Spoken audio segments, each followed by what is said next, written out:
Hey there, guys. How's it going? Yeah, since there's been a lot of talk recently about a potential fight between Tyson Fury and Anthony Joshua potentially taking place in the UK at the end of the year, obviously nothing is confirmed, and the likelihood is it won't happen. But just in case it does, I figured I would give you guys a bit of a breakdown and tell you guys what I think would happen and how I see the fight going and stuff like that. Because obviously, this is the fight that we're clamoring for. This is the fight that all boxing fans, all of us, we all want this fight.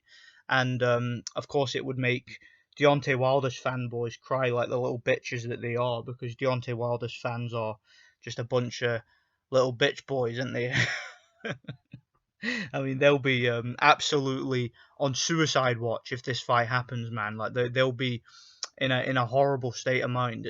I feel sorry for those guys, I really do. But yeah, Deontay Wilder, man.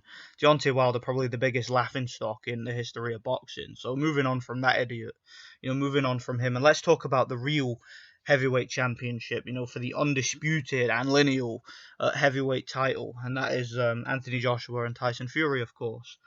Tyson Fury, of course, is undefeated. He's the WBC and lineal champion, and Anthony Joshua is, I believe, the WBO, WBA, IBF, and I think also the IBO champion. So it'll be for all the marbles, basically, all the belts, and of course the number one spot in the heavyweight division, and truly a place in heavyweight history. So let's be honest, this would be a massive fight. This would be a big fight if it takes place, and of course, with it being in the UK, it'll be very, very big for British boxing history, very big for UK boxing history.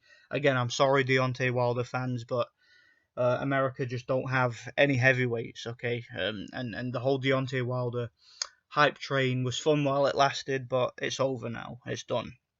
He can retire and don't want to hear about him again. So, how do I see this fight going? Now, after Tyson Fury's demolition job, after his destroying Deontay Wilder, a lot of people think that the way that Tyson Fury fought against Deontay Wilder and how dominant he was in that fight, a lot of people think that Fury's performance against Deontay Wilder highlights that he would be a massive favourite over Anthony Joshua.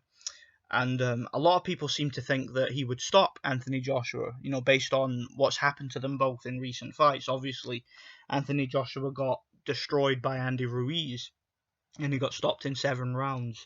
And he won. He won in the rematch against Andy Ruiz. He came back, outboxed him, got back his titles. But there's still questions, isn't there, on Anthony Joshua's stamina, and there's still questions on his chin. So because of the form that both of them have looked in recently, that I assume is going to make Tyson Fury a substantial favourite. How do I see this fight going? Now, first of all, I think the wrong thing to do would be to overlook Anthony Joshua. I don't think it would be wise to look at how Tyson Fury performed against Wilder and see that as definitive proof that he would be able to do the same to Anthony Joshua. Because, guys, Anthony Joshua and Deontay Wilder are completely different fighters. Stylistically, they're very different. In terms of their technique, in terms of their overall ability, very, very different. One of the things I've talked about in the past is how Deontay Wilder is a complete one-trick pony. When Deontay Wilder's in the ring, he is in there to do one thing and one thing alone, and that is to set up and land a straight right hand.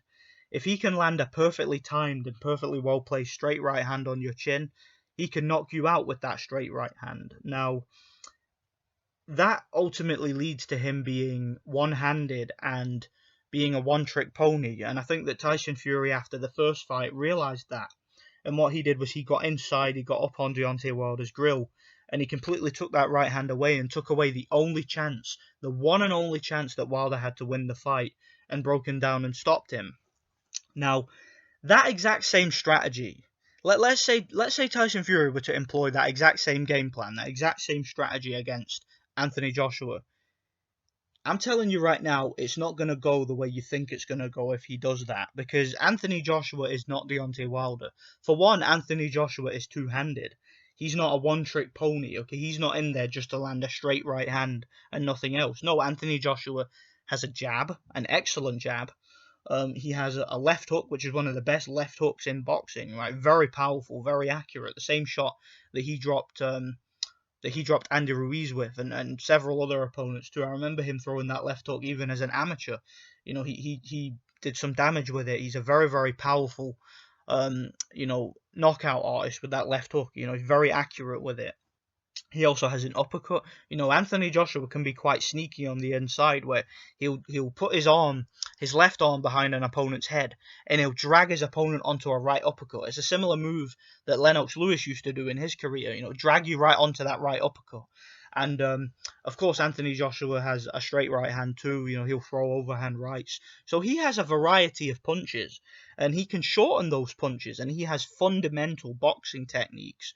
He's trained by Rob McCracken, who of course is a very experienced fighter himself, who worked with the the Olympic team, so he knows the fundamentals of boxing inside and out. So Anthony Joshua fundamentally is very sound, and he's got very good punching technique. So if Anthony Joshua were to, if Tyson Fury were to try and bum rush Anthony Joshua, he's going to find himself potentially walking onto a left hook or an overhand right, isn't he? Or an uppercut, or walking into a jab on his way in. There's going to be punches, and there's going to be traps that are going to be set for him if he tries to bum rush Anthony Joshua. Now, I'm not saying that he can't bum rush Anthony Joshua.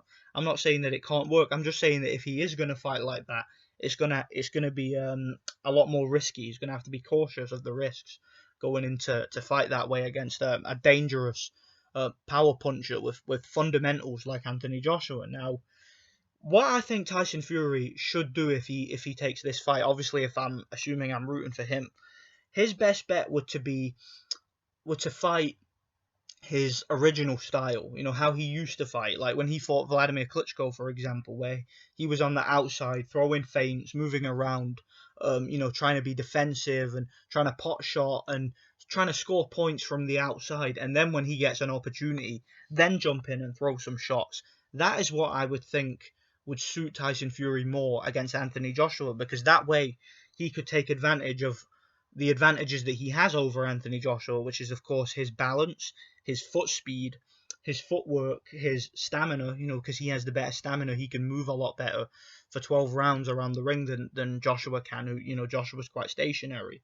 So I think that from the outside, using his longer arms and his speed and movement, his superior stamina, his superior reflexes, and his, his quicker hands too, because I think Fury has quicker hands than Joshua, he would be able to outbox Joshua. I have no doubt that Tyson Fury could win this fight on points quite easily if he did that.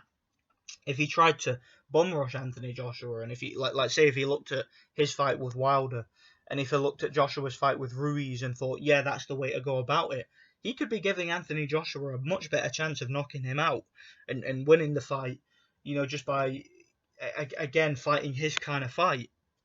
Now, some people are going to say, well, if Andy Ruiz was able to do it, like if Andy Ruiz was able to break Joshua down on the inside, why can't Tyson Fury? He's a better fighter than Ruiz. Well, absolutely, you're right. But what you have to take into consideration there is that Andy Ruiz is considerably shorter than Anthony Joshua. I think Ruiz is like 5'11 and a half, something like that.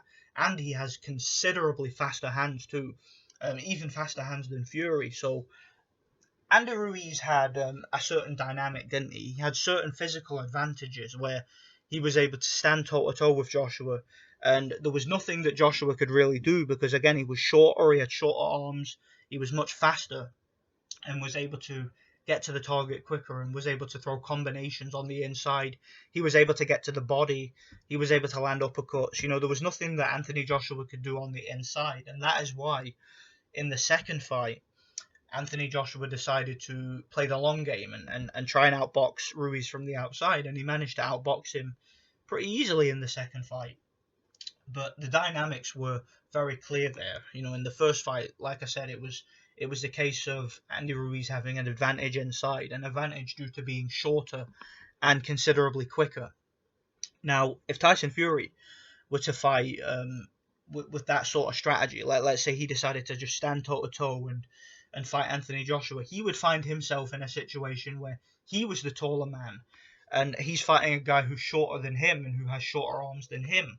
And that might actually give Anthony Joshua, who's very powerful and physically strong, it might give him an advantage because he's considerably more powerful and has considerably better fundamental techniques than what Tyson Fury has. Tyson Fury is a guy who is more technically skilled in terms of like defense and timing, but when it comes to overall punching technique, Anthony Joshua turns over his punches much better and is considerably more powerful.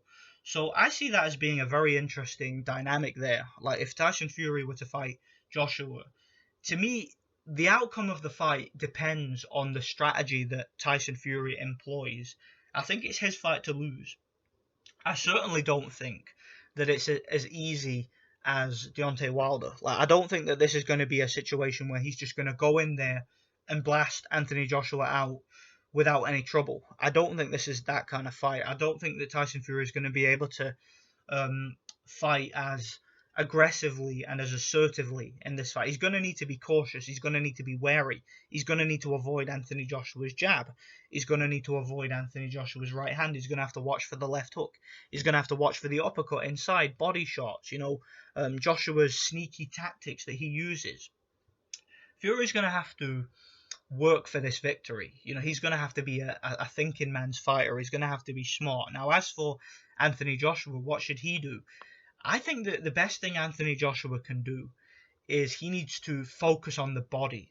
Now, when you're fighting a guy like Tyson Fury, you have to hit him to the body. If you don't, he's just going to run around. He's just going to outwit you. He's going to outbox you, and there's nothing you can do. And that was one of Klitschko's problems against Fury, was Klitschko doesn't really throw any body shots.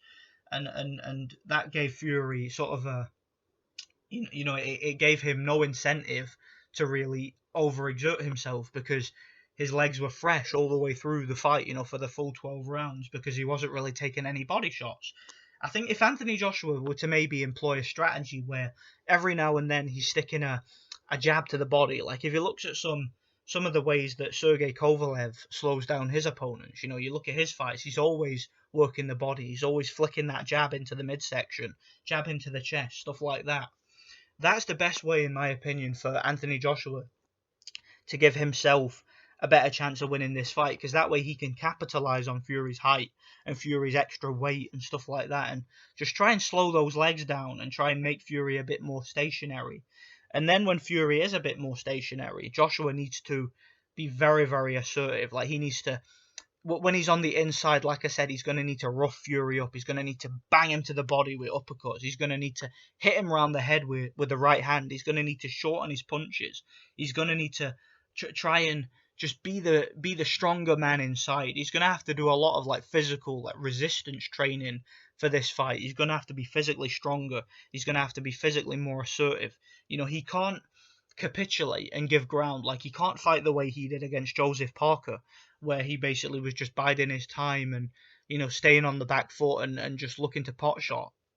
In this fight against somebody like Fury, Joshua is going to have to be very assertive. Like I said, he's going to have to work the body. He's going to have to flick that jab to the body. He's going to have to constantly give Fury something to think about. And he's going to give Fury a reason to stand his ground. Fury's going to have to do something to keep Joshua off him. And then that way, the fight plays into Joshua's hands.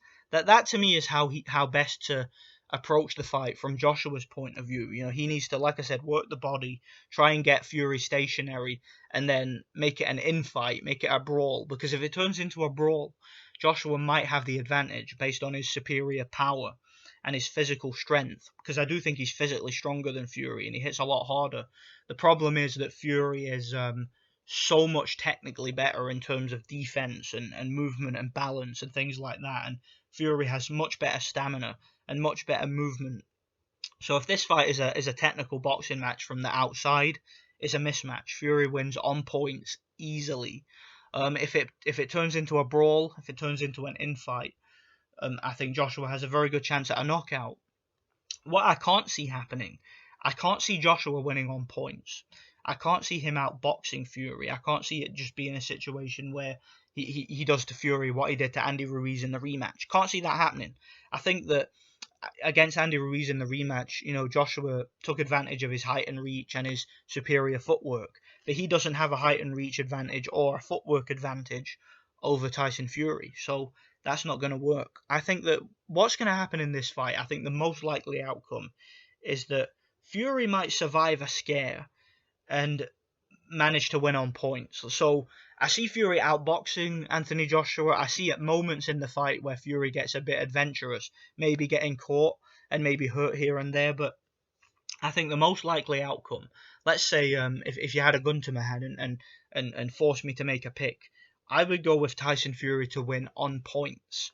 A stoppage is possible, don't get me wrong. Anthony Joshua is not invincible. He's been down on multiple occasions. He's been stopped. And Fury himself has been down on multiple occasions and has been close to being stopped. So I definitely think a knockout is possible. I mean, in the heavyweight division, anything can happen. In the heavyweight division, one punch can change a fight. But if I was forced to make a pick, I would pick Tyson Fury to win on points. That to me is the most likely outcome. So that's how I see the fight. Let me know what you guys think anyway. Thanks for watching and God bless.